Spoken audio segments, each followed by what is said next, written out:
سلام دخترها، حالتون چطوره؟ امیدوارم که خوب باشین همیشه.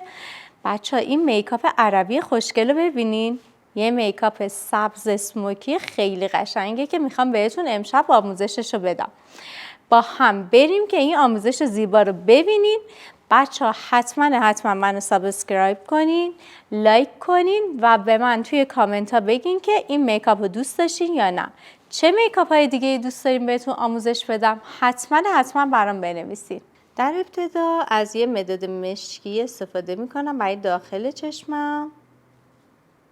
مدادم برند ماریو هست. کل لثه چشم و حتی یک کوچولو از قسمت لثه چشم به سمت پایینم میام و همینطور به سمت بیرون. این میکاپ قراره یه میکاپ اسموکی رنگی باشه که بچه ها امسال خیلی ترند شده. میکاپ های رنگی کلا امسال خیلی مد شده. پایینه نگاه کن، پایین قسمت لثه چشم از داخلم میزنیم. باز کن.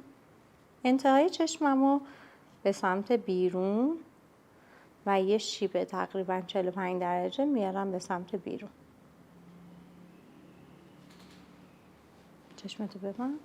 از همون مداد برای پشت چشمم هم استفاده میکنم و مثل یه خط چشم پهن پشت چشمم میکشم.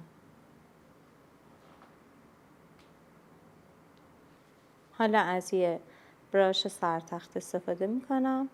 مدادم رو بلند میکنم جوری که خطش فید بشه و خیلی کم به سمت بالا حرکتش میدم.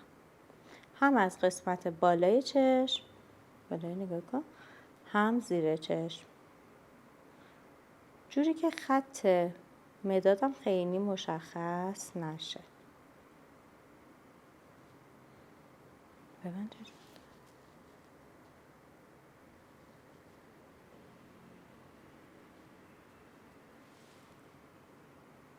از یه سایه سبز روشن شایندار مثل این استفاده میکنم. بالای نگاه کن.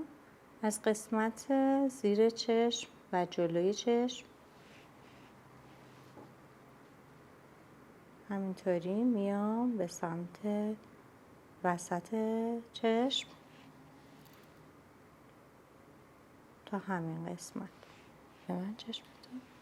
و قسمت بالای چشمم همینطور. جلوی چشممو از سایه سبز شایندار روشن استفاده میکنم.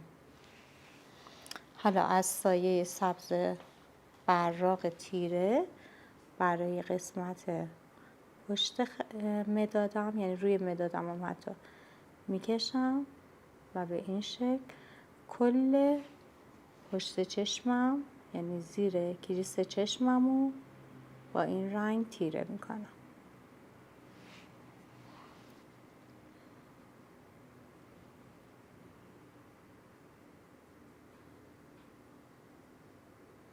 روی مداد خط چشمم میام با همین رنگ. بالا نگاه کن. زیر چشمم هم همینطور. تو قسمت انتهایی زیر چشمم از رنگ سبز تیره استفاده میکنم.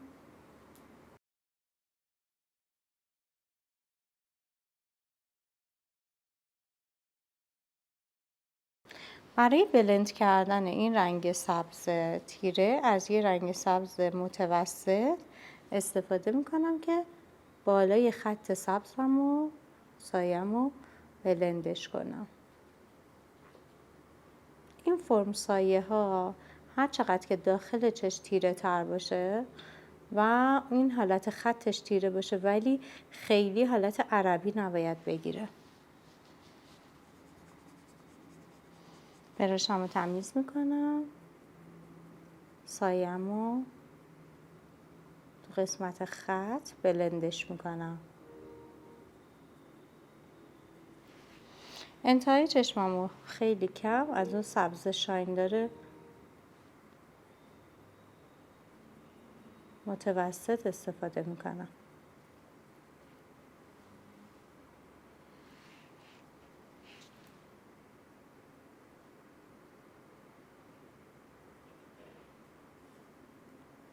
حالا از یه رنگ نود نارنجی برای قسمت انتهای بالای سایم استفاده میکنم، یعنی زیر ابرو. به این شکل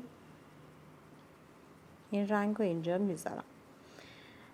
زیر ابرو از نظر من توی این میکاپ ها نباید روشن و براق باشه، ولی اگر خواستین براق تر بشه میتونید از یه هایلایتر رنگ طلایی هم توی این قسمت استفاده کنین.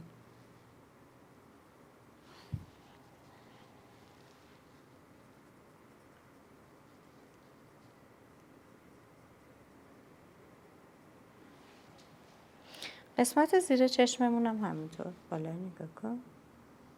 از این رنگ برای بلند کردن رنگ سبزمون استفاده میکنیم و زیر چشممون یه حالت نیم دایره سایه میزنیم.